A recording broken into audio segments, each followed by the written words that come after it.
pensa rápido. Quem foi que escreveu a maior parte do Novo Testamento? Paulo? Pedro? E se eu disser que não foi nenhum deles, e sim um médico, um historiador, cuja obra é mais de 1/4 de todo o texto? Pois é, hoje a gente vai mergulhar na história fascinante de Lucas. Guarda esse número aí, 27,5%. Pode não parecer muita coisa de primeira, mas quando a gente está falando do Novo Testamento, essa porcentagem é simplesmente gigantesca, e ela representa o trabalho de um homem só.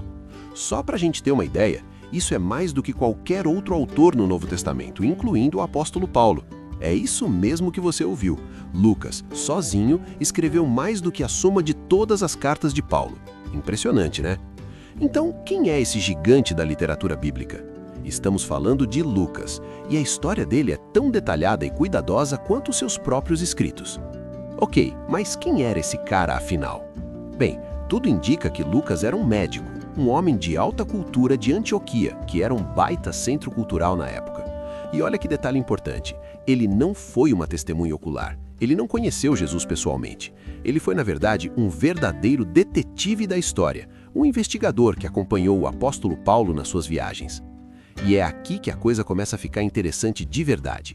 Lucas não era só um contador de histórias, não. Ele era um historiador de primeira, que fazia questão de basear sua narrativa em fatos, em coisas concretas e que podiam ser verificadas.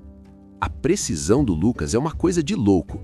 Por muito tempo, alguns críticos duvidaram dos relatos dele, mas a arqueologia moderna só tem confirmado o que ele escreveu. Ele usava os títulos oficiais certinhos para os governantes de cada lugar. Por exemplo, ele chama o governante de Chipre de procônsul, e não é que acharam uma inscrição com esse título exato. Em Tessalônica, ele usa politarcas, um termo que era tão raro que achavam que ele tinha errado, até encontrarem inscrições provando que ele estava certo. Esse nível de detalhe mostra o quanto ele manjava da administração romana da época. Mas, claro, nem tudo é tão simples, né? Um dos grandes debates é sobre o tal censo de Quirino. O historiador Flávio Josefo fala de um censo no ano 6 depois de Cristo, o que seria tarde demais para o nascimento de Jesus. Só que aí novas descobertas, tipo moedas antigas, sugerem que o Quirino talvez já tivesse um cargo administrativo na região bem antes disso. Ou seja, é possível que Lucas estivesse falando de um primeiro registro, e não do censo final para a cobrança de impostos. Mas a genialidade do Lucas não para na precisão histórica, não. O cara também era um mestre com as palavras, um verdadeiro artista literário. Olha só que jogada de mestre. Ele começa o evangelho com um grego super clássico, super refinado, no nível dos grandes historiadores gregos. Uma frase longa e complexa. Mas assim que a história de Jesus começa pra valer, ele muda o estilo da água para o vinho. Ele passa a usar um grego que soa como o Antigo Testamento, para deixar bem claro que essa nova história é, na verdade, a continuação da longa história de Israel. E não é só no estilo que ele se destaca. Dá uma olhada nisso. Quase 60% do Evangelho de Lucas é material único. Isso mesmo, histórias e parábolas que a gente só encontra no livro dele. É o resultado daquela pesquisa minuciosa que ele fez. E claro, o lado médico dele aparece o tempo todo. Enquanto outros evangelistas falam de uma febre, Lucas, o médico, especifica febre alta, usando um termo técnico da época. Ele é o único que menciona que a mão atrofiada era a direita. É o olhar clínico de um médico que não deixa passar nenhum detalhe. Agora, vamos dar um passo para trás e olhar a estrutura da obra toda, porque muita gente não se liga nisso. O Evangelho de Lucas e o livro de Atos dos Apóstolos são, na verdade, uma única obra, volume 1 e volume 2 de uma saga épica. Os especialistas chamam esse conjunto de Lucas-Atos. Os dois livros são escritos para a mesma pessoa, um tal de Teófilo, e a história de Atos começa exatamente onde o Evangelho termina. É uma narrativa só, sem interrupção, que vai do nascimento de Jesus até a mensagem do Evangelho chegar no coração do Império Romano. E a organização geográfica é simplesmente genial. No primeiro volume, no Evangelho, a história toda caminha na direção de Jerusalém.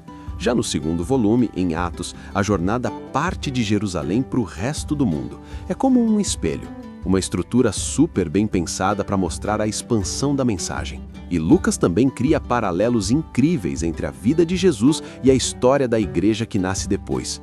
Os dois ministérios começam com o poder do Espírito Santo. Os dois realizam curas, enfrentam julgamentos. A mensagem é muito clara. A igreja está continuando o trabalho que Jesus começou.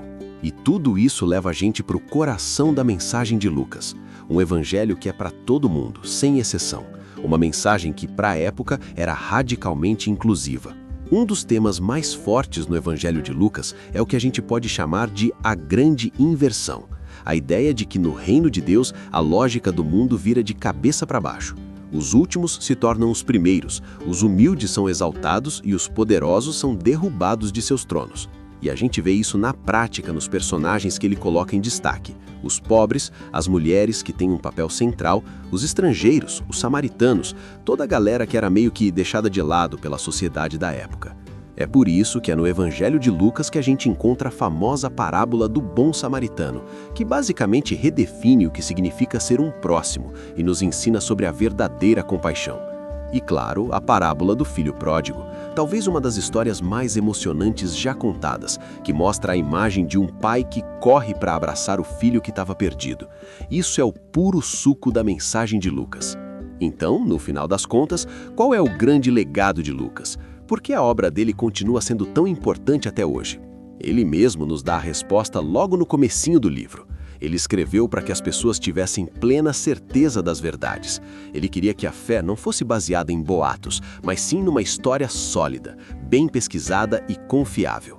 Lucas foi um historiador, um médico e um artista, e com essa combinação de talentos, ele conseguiu fazer uma coisa incrível. Ele ancorou uma fé que se tornaria global numa história real, detalhada e profundamente humana. E aí, curtiu conhecer mais a fundo a história por trás de Lucas? Se sim, já sabe, né? Se inscreve aqui no canal para não perder as próximas análises. A gente se vê!